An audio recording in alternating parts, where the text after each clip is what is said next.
Welcome back to another episode of Out Loud Geek, where we discuss news and views about pop culture, science fiction, fantasy, food, cooking, the outdoors, and more. This year's E3 has been canceled. The Entertainment Software Association, or ESA, and show promoter ReedPop announced late Thursday that the planned June event, which was set to be the first in-person E3 since 2019, did not garner the sustained interest necessary from major publishers and potential attendees to justify a massive convention. The cancellation of the 2023 show wasn't actually a huge surprise, given that all three major console makers, Microsoft, Sony, and Nintendo, had already confirmed that they wouldn't be attending, and major video publishers like Ubisoft and Sega publicly abandoned the show more recently. In an interview with GamesIndustry.biz, ESA President and CEO Stanley Pierre-Louis cited economic headwinds, digital marketing opportunities, and COOF-related game development timeline changes as reasons why the companies backed out. But the decades-long decline of E3 was also apparent well before this year's problems, and even well before the COOF forced the cancellation of the 2020 show, along with every in-person show in the subsequent years.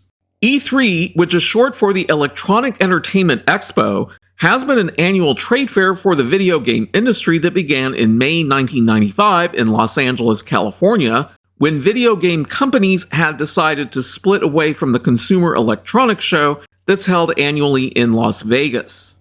The event was created by the Interactive Digital Software Association, or IDSA, which was later renamed to ESA in July of 2003, to promote the video game industry and showcase upcoming games and hardware. At the time, the show was viewed as one of the most efficient ways for a publisher to get its major announcements and early preview builds in front of the magazine and website editors who served as the most important way to get that information in front of an interested public. And over the years, E3 grew into one of the largest gaming conventions in the world, attracting tens of thousands of attendees each year and had become a platform for major video game publishers and hardware manufacturers to announce and showcase their latest products. E3 had also become known for its extravagant displays, competitive bombastedness, and over-the-top presentations, as well as scantily clad booth babes, which were later banned from the convention beginning in 2006. The convention then scaled back its extravagance and tried to shift its focus to providing a more industry-focused experience when exhibitors began to complain about bloggers and people not affiliated with the industry gaining entrance into the show.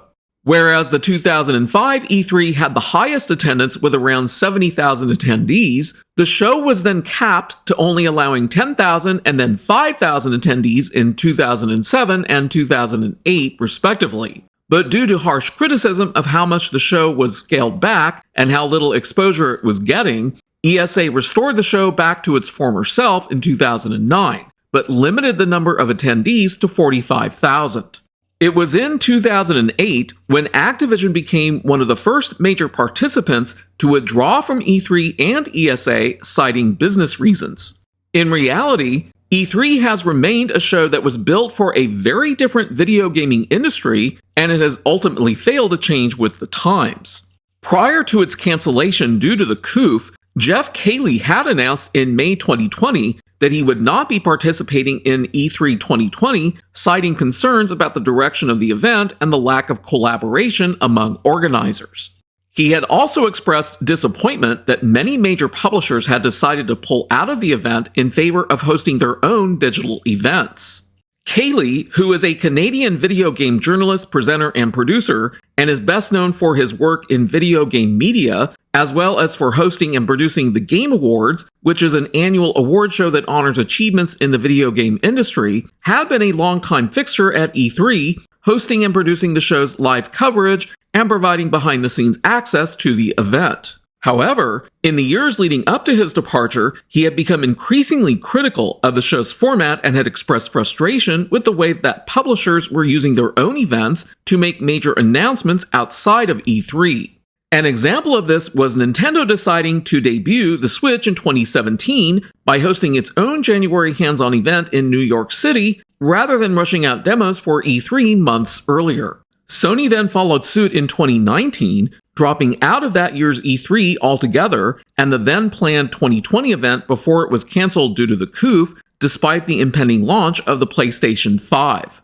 And while Microsoft still hosted a press conference and game demos adjacent to E3 in 2019, the company decided it didn't actually need an expensive booth on the convention center floor, which would have cost them millions of dollars. Keighley went on to produce his own digital event called Summer Game Fest in 2020, which aimed to provide a centralized platform for major video game announcements and reveals, and he has continued to produce the event each year since, with the next one scheduled for June of this year. Simply put, E3 has become redundant thanks in part to smartphones and the rising popularity of high-speed internet access, which publishers increasingly found that they could leverage to get much of the same impact with widely downloadable game demos and choreographed YouTube video presentations. In other words, why pay millions of dollars to impress the media with an E3 press conference when a streamed video can get as much media attention and reach your customers directly as well? While these purely digital promos lacked some of the glitz and glamour of the ostentatious console war-driven E3 booths of the past, everyday gamers only got to experience that glamour vicariously since they weren't allowed to attend until E3 decided to sell a limited number of passes to the general public beginning in 2017. But the growth of fan-focused events like the Penny Arcade Expo and countless regional expos gave publishers large and small more direct and cheaper in-person access to their most devoted fans. Personally, I don't believe that E3 is ever actually going to come back. It was needed at the time it was created and in many subsequent years until technology itself and the high cost of attending has essentially rendered the event obsolete. Thanks for watching today, and a huge thanks to everyone who has subscribed to our channel. We appreciate your support. If you enjoyed this video, please press the like button, and please feel free to share a comment. If you'd like to see more of our videos in the future and help support this channel, please press the red subscribe button, and please press the bell to receive notifications for new content. You can also find us on Facebook and Twitter by clicking on the links in the description. Until next time, this is Out Loud Geek.